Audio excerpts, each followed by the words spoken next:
Hi guys, welcome to back education success. Today session accountancy का आज जो आप लोगों को प्रोवाइड करेंगे अकाउंटेंसी का है।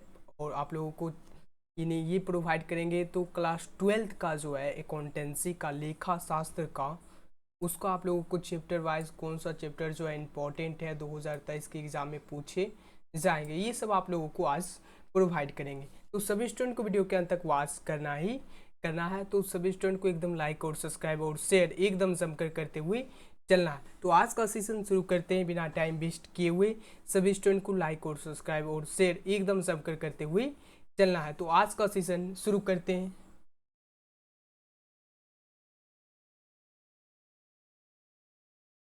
चलिए, आज का सेशन जो है एक क्लास 12th का अकाउंटेंसी का लेखा शास्त्र का लेखा शास्त्र जो है ये 100 मार्क्स का होता है। इसमें जो है प्रैक्टिकल नहीं होता, 100 मार्क्स का होता है। और अकाउंटेंसी यानी अकाउंटेंसी का हिंदी क्या होता है? लेखा शास्त्र होता है। और पार्टे यानी आपका अकाउंटेंसी जो है अकाउंटेंसी बुक जो है इन्हें दो पार्टों में बांटा गया, पार्ट ए और पार्ट बी। तो हम सबसे पहले पार्ट ए देख लेते हैं और उसके बाद जो है पार्ट बी देखेंगे। तो सभी स्टूडेंट को एकदम वीडियो के अंत तक वॉच करना है। और वीडियो के अंत में आप लोगों को बताएंगे। पहले चैप्टर वाइज नेम जान लेते हैं, कौन सा चैप्टर में कौन से नाम हैं ये सब जान लेते हैं। उसके बाद बताएंगे आप लोगों को जो यानी कौन से चैप्टर से कितने नंबर का पूछे जाते हैं। तो आज का सेशन शुरू करते बिना टाइम वेस्ट किए हुए चलिए चैप्टर नंबर 1 है गैर लाभकारी संगठनों और गैर व्यापारिक संस्थाओं का लेखांकन। क्या गैर लाभकारी संगठनों और यानी गैर लाभकारी संगठनों गैर व्यापारिक संस्थाओं का लेखांकन, इसको हम बोलते हैं इंग्लिश में जो बोलते हैं सीबीएसई बोर्ड जो यानी जो स्टूडेंट है उनको यानी accounting for not for profit organisation बोलते हैं। और इसका शॉर्ट जो नाम होता है एनपीओ होता, क्या होता? एनपीओ यानी not profit organisation, short name क्या होता है? एनपीओ। नेक्स्ट चैप्टर टू है साझेदारी फर्म का लेखांकन। क्या साझेदारी फर्म का लेखांकन आधारभूत अवधारणा है? क्या accounting for partnership firm fundamental. क्या चैप्टर 2 जो है साझेदारी फर्मों का लेखांकन आधारभूत अवधारणा है। और ये चैप्टर में जो हम बात करें चैप्टर 1 में कम से कम आप लोगों को 15 मार्क्स का पूछा जाता। सबसे पहले ये आप लोगों को हम बता देते हैं चैप्टर 1 से जो है 15 मार्क्स एकदम यानी परसेंटेज यानी 15 मार्क्स आप लोगों को पूछा जाएगा गारंटी के साथ। और ज़्यादा इंपॉर्टेंट चैप्टर 1 है। और नेक्स्ट चैप्टर 2 जो है साझेदारी फर्म का लेखांकन आधारभूत अवधारणा है। नेक्स्ट चैप्टर 3 जो है ख्याति अर्थ प्रकृति। क्या अर्थ प्रकृति प्रभावित करने वाला कारक, क्या कारक एवं मूल्यांकन विधियां यानी गुडविल। यानी ख्याति को क्या जानते हैं? गुडविल। यानी जो संपत्ति जो अमूर्त संपत्ति है उसे हम गुडविल कहते हैं या ख्याति कहते हैं। हम अमूर्त संपत्ति को क्या कहते हैं? ख्याति कहते हैं, गुडविल कहते हैं। और इसका जो यानी चैप्टर 3 में दिया गया है गुडविल। और नेक्स्ट चैप्टर 4 की ओर बात करें, थोड़ा सा स्क्रीन को स्क्रॉल कर लेते हैं। चैप्टर 4 दिया गया है साझेदारी का पुनर्गठन। क्या साझेदारी का पुनर्गठन वर्तमान साझेदार के लाभ विभाजन अनुपात में परिवर्तन। क्या चैप्टर 4 जो है साझेदारी का पुनर्गठन वर्तमान साझेदार के लाभ विभाजन अनुपात में परिवर्तन यानी साझेदार पुनर्गठन होगा और साझेदार का लाभ विभाजन अनुपात में परिवर्तन होगा, जो लाभ होगा उसको बांट दिया जाएगा। ये चैप्टर 4 इसमें बताएंगे। चैप्टर 4 जो है यानी साझेदार का पुनर्गठन और वर्तमान साझेदार का लाभ विभाजन अनुपात में परिवर्तन चैप्टर 4 में। नेक्स्ट चैप्टर 5 की बात करें साझेदार का प्रवेश यानी एडमिशन ऑफ ए पार्टनर। क्या है? साझेदार का प्रवेश यानी कोई भी साझेदार प्रवेश कर रहा फर्म में, किसमें प्रवेश कर रहा? तो फर्म में प्रवेश कर रहा, साझेदार का प्रवेश कहते हैं।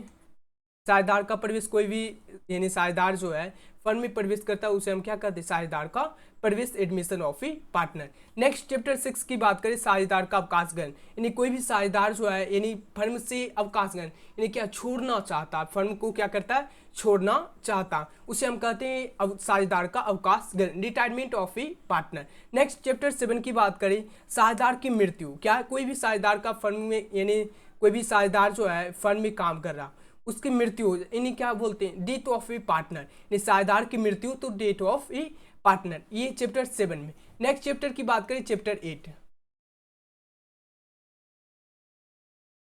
चलिए चैप्टर 8 जो कि काफी ज्यादा इंपॉर्टेंट है। चैप्टर 8 जो है साझेदारी फर्म का विघटन समापन। क्या है साझेदारी फर्म का विघटन और समापन, dissolution of A partner firm.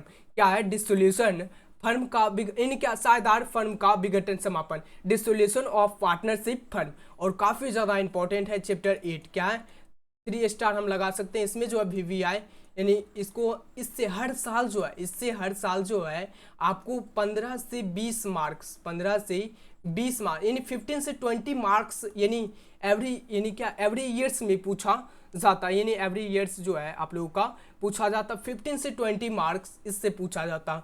बात करते हैं यानी चैप्टर 1 और चैप्टर 8 जो है काफ़ी ज़्यादा इंपॉर्टेंट है। और नेक्स्ट देखते हैं पार्ट वी। चलिए पार्ट वी, चलिए पार्ट वी, यहाँ पर भाग ब यानी क्या है पार्ट बी है, यानी कंपनी खाते एवं वित्तीय विवरणों का विश्लेषण। क्या पार्ट बी में जो दिया गया है company accounts and financial statements analysis. क्या पार्ट बी में जो दिया गया भाग ब जो है कंपनी खाते एवं वित्तीय विवरणों का विश्लेषण इसमें दिया गया है। और चैप्टर 1 जो है कंपनी समान परिचय है। क्या है कंपनी समान परिचय यानी कंपनी जनरल इंट्रोडक्शन। और नेक्स्ट चैप्टर 2 की बात करें भाग वी यानी पार्ट वी का जो है पार्ट वी यानी लेखाशास्त्र जो है 2 भागों में बांटा गया, पार्ट ई और पार्ट बी। तो यहाँ पर हम देख रहे हैं चैप्टर 1 की बात करें तो कंपनी समान परिचय यानी कंपनी जनरल इंट्रोडक्शन। और 2 की बात करें चैप्टर 2 की अंश पूंजी के लिए लेखांकन यानी अंशों का निर्गमन। क्या है अंशों का निर्गमन, accounting for share, capital issue of share. और काफी ज्यादा इंपॉर्टेंट है चैप्टर 1, 3 स्टार लगा सकते हैं यानी कंपनी समान परिचय। क्या है कंपनी जनरल इंट्रोडक्शन। और ये काफ़ी ज़्यादा हर साल इससे क्वेश्चन आप लोगों को एग्जाम में पूछे जाते हैं। बिहार बोर्ड के एग्जाम में जो है चैप्टर 1 और पार्ट ई की बात करें तो चैप्टर 1 और 8 काफ़ी ज़्यादा इंपॉर्टेंट है, उससे कम से कम 20 और उधर जो बताएं 15 से 20 तो उससे पूछा जाता। और पार्ट बी से जो है यानी चैप्टर 1 से और नीचे कुछ दिया गया उससे भी पूछा जाता। तो देख लेते हैं नीचे स्क्रॉल करके चैप्टर 3 की ओर।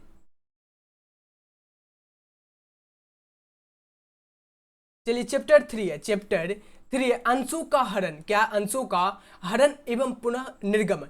क्या अंशों का हरण एवं पुनः निर्गमन यानी क्या है फॉर री इशू ऑफ शेयर। क्या है for future and re issue of share यानी अंशों का हरण एवं पुनः निर्गमन। और चैप्टर 4 में बात करें ऋण पत्रों का निर्गमन। और काफ़ी ज़्यादा इंपॉर्टेंट है, 3 स्टार हम इसमें भी लगा सकते हैं। क्या ऋण पत्रों का निर्गमन, इससे भी क्वेश्चन देखे जाते हैं कम से कम 10 से 15 मार्क्स तक देखे जाते हैं। इससे भी क्वेश्चन इशू ऑफ डिवेंचर से।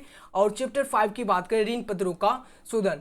क्या ऋण पत्रों का शोधन, रिडेप्शन ऑफ डिवेंचर्स। और चैप्टर 6 की बात करें चैप्टर 6 की तो इसमें जो है चैप्टर 6, चलिए चैप्टर 6 है कंपनी का वित्तीय विवरण। क्या कंपनी का वित्तीय विवरण, स्थित विवरण तथा लाभ हानि का विवरण यानी financial statements of E company, balance sheet and statements of profit and loss. और 7 में जो दिया गया वित्तीय विवरणों का विश्लेषण, एनालिसिस ऑफ फाइनेंशियल स्टेटमेंट्स।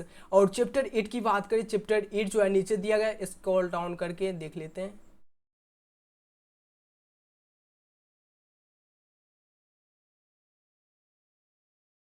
चलिए चैप्टर 8 जो है वित्तीय विवरणों विश्लेषण के उपकरण। क्या चैप्टर 8 जो है पार्ट बी में चैप्टर 8 है वित्तीय विवरण विश्लेषण की उपकरण, तुलनात्मक विवरण यानी tools for financial statements analysis comparative statements. और चैप्टर 9 की बात करें समान आकार की विवरण यानी कॉमन साइज स्टेटमेंट्स। और चैप्टर 10 की बात करें लेखांकन अनुपात अकाउंटिंग रेशियो। क्या चैप्टर 10 जो है अकाउंटिंग रेशियो और काफ़ी ज़्यादा इंपॉर्टेंट है, इसमें भी हम 3 स्टार लगा सकते हैं। और चैप्टर 11 जो है रोकड़ प्रवाह विवरण कैश फ्लो स्टेटमेंट, इससे भी क्वेश्चन पूछा जाता 13 से 15 के मार्क्स तक इसको हम 3 स्टार लगा सकते हैं। आपको यानी जितना स्टार लगाएं, जिसमें जिसमें जितना स्टार लगाएं 3 स्टार, वो काफ़ी ज़्यादा इंपॉर्टेंट है। उससे क्वेश्चन आप लोगों को एग्जाम में देखी जाएंगे। तो आप लोगों को से उम्मीद करता हूँ कि इस चैनल को ज़रूर सब्सक्राइब करें और वीडियो को ज़्यादा से ज़्यादा अपने फ्रेंड सर्कल में ज़रूर शेयर करें। तो आज का सेशन आप लोगों को इतना ही था।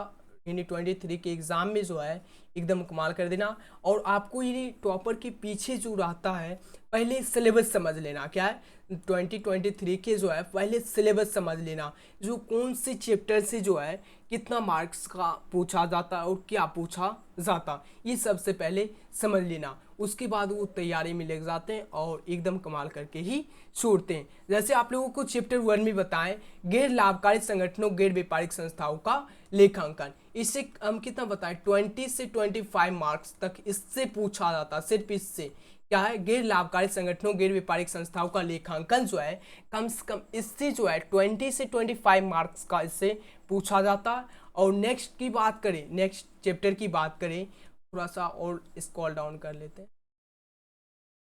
ये चैप्टर जो है इसके यानी चैप्टर के बारे में बात करें, ये चैप्टर जो है बहुत यानी आसान भी है, उतना भी आसान नहीं है जितना आप समझ रहे हैं। आसान सिर्फ यानी समझ गए तो यानी कोई भी कठिनाई नहीं होगी आगे। यानी चैप्टर 1 समझ गए तो आप लोगों को यानी 2-3 चैप्टर जो है आप लोगों को समझने में कोई दिक्कत नहीं होगा। और चैप्टर 5 जो है, चैप्टर 5 साझेदार का प्रवेश से, साझेदार का प्रवेश आप लोग समझ यानी चैप्टर 5 अगर आप लोग समझ गए, उसके बाद जो है 8 से 9 तक आप लोगों को 8 से 8 तक जो है आप लोगों को कोई दिक्कत नहीं हो। साझेदार का प्रवेश समझ गए, साझेदार का अवकाश करना भी आप लोगों को आसानी से सीख जाएंगे, साझेदार की मृत्यु भी सीख जाएंगे। जैसे साझेदार यानी एडमिशन ऑफ ए पार्टनर, यानी कोई भी साझेदार फंड में प्रवेश करता है, तो अगर आप लोग समझ गए तो ये चारों चैप्टर आप लोगों को कुछ भी नहीं कर सकता, एकदम आसान हो जाएगा अगर आप लोग ध्यान से समझ गए। तो आज का सेशन समाप्त करते हैं, इतना ही रहने देते हैं। और सभी स्टूडेंट को एकदम लाइक और सब्सक्राइब और शेयर एकदम जमकर करते हुए चलना है। और मिलते हैं नेक्स्ट वीडियो में। Thanks for watching.